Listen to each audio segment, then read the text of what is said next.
Hello అండి. ఈరోజు special గుత్తి వంకాయ. గుత్తి వంకాయ అనగానే మనకు గుర్తుకొచ్చేది గుత్తి వంకాయ కూర కదా. చాలా టేస్టీగా ఉంటుందనుకోండి. ఎప్పుడు ఒకేలా చేసుకోలేం కదా. అందుకే ఆ గుత్తి వంకాయతో పాటు మరికొన్ని కూరగాయలని మసాలాలని స్టఫ్ చేసి కాస్త వెరైటీగా చేసామనుకోండి, గిన్నెలు ఖాళీ చేయటం మాత్రం గ్యారెంటీ అండి. అంత బాగుంటుంది నేను చెప్పే రెసిపీ. డెఫినెట్గా ప్రతి ఒక్కళ్ళు ట్రై చేయాల్సిందే. ఇలా చిన్న చిన్న గుత్తి వంకాయలు తీసేసుకొని వాటిని 4 ఘాట్లు పెట్టేసుకొని ఉప్పు నీళ్ళల్లో కొద్దిసేపు అలా ఉంచండి.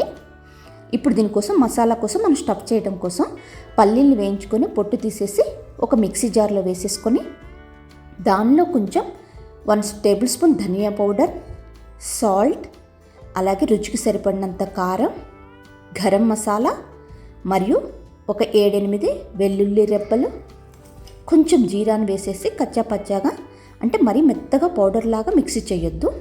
ఈ విధంగా మిక్సీ చేసేసుకొని పక్కన పెట్టేసుకోండి.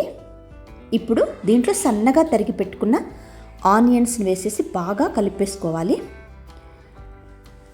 ఇప్పుడు ప్రిపేర్ చేసేసుకున్న గుత్తి వంకాయలు ఉన్నాయి కదా, కట్ చేసిన వాటిలో వీటిని స్టఫ్ చేసుకోవాలి.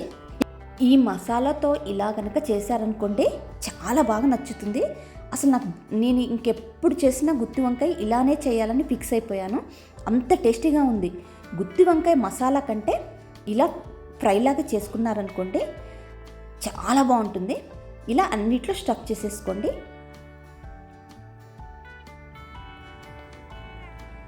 ఇది రైస్, చపాతీ, అలాగే సైడ్ డిష్, సాంబార్, రసం, దేనికైనా చాలా బాగుంటుంది.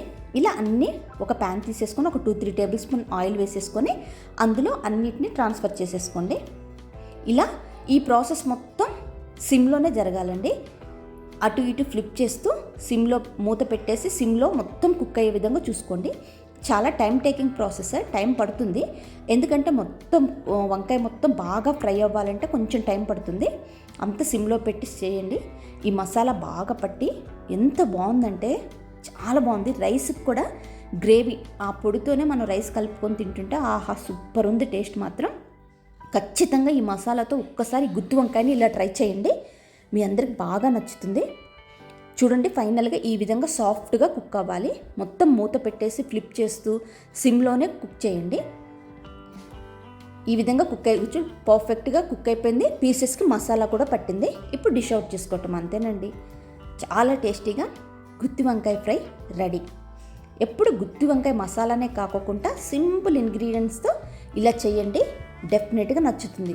వెజిటేరియన్స్కి గుత్తి వంకాయతో ఎన్ని వెరైటీస్ చేస్తారో అలాగే నాన్ వెజిటేరియన్స్కి చికెన్తో కూడా అన్ని వెరైటీస్ చేయొచ్చు కదా. సేమ్ అలాగనే ఈ గుత్తి వంకాయతో ఎలా చేసినా టేస్టీగా ఉంటుంది. బట్ ఇలా సింపుల్ మసాలాతో ఒక్కసారి ట్రై చేసి చూడండి, డెఫినెట్గా మీ అందరికి బాగా నచ్చుతుంది. అలాగే ఈ రెసిపీ మీకు ఎలా అనిపించిందో నాకు కామెంట్ చేయండి. ఈ వీడియో మీకు నచ్చితే లైక్ చేసి షేర్ చేయండి. అలాగే మరిన్ని కొత్త కొత్త రెసిపీస్ కోసం నా ఛానల్ని సబ్స్క్రైబ్ చేసుకోండి. Thanks for watching.